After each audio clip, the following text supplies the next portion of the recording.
नमस्कार दोस्तों, आज मैं आपको माघ मास के खटतीला एकादशी व्रत में सुनी जाने वाली गणेश भगवान की कहानी सुनाने जा रही हूँ।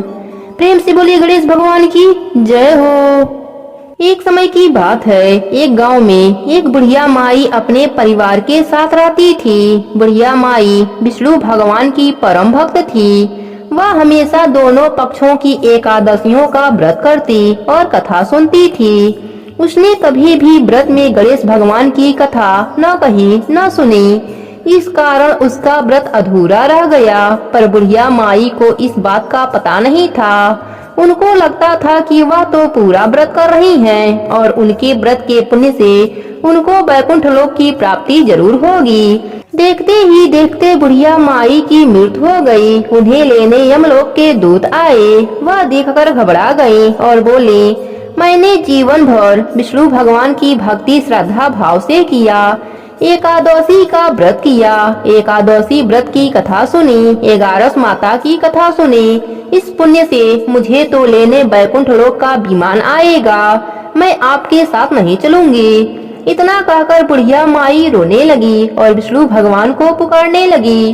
विष्णु भगवान गरुड़ पर सवार होकर बुढ़िया माई के पास आए और बोले, बुढ़िया माई, तूने तो पूरी श्रद्धा से व्रत किया, पर तुमने व्रत में कभी भी गणेश भगवान की कथा न कही न सुनी। इसी कारण तेरा व्रत अधूरा है।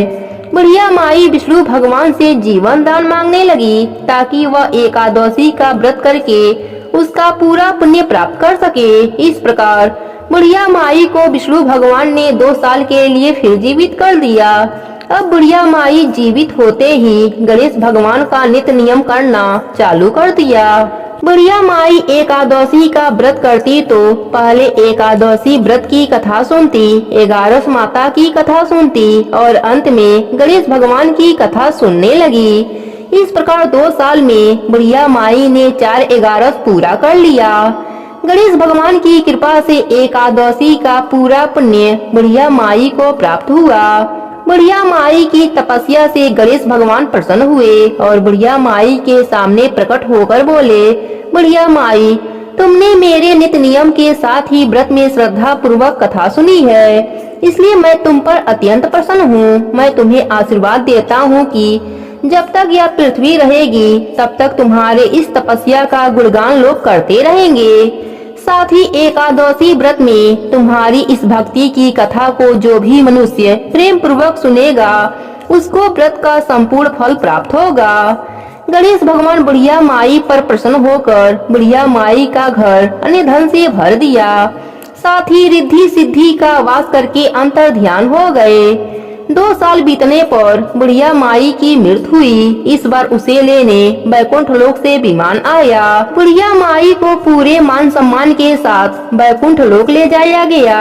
इस प्रकार गणेश भगवान की कृपा से बुढ़िया माई का घर अन्य धन से भर गया और मरने के बाद वैकुंठ लोक का सुख मिला। हे गणेश भगवान, जैसे आपने बुढ़िया माई पर प्रसन्न होकर बुढ़िया माई के व्रत को पूर्ण किया, उसके घर को अन्य धन से भर दिया, वैसे ही एकादशी का व्रत करने वालों को भी पूरा फल देकर उनका घर अन्य धन से भर देना। कहानी अधूरी हो तो पूरी करना, पूरी हो तो मान रखना। प्रेम से बोले गणेश भगवान की जय हो, विष्णु भगवान की जय हो।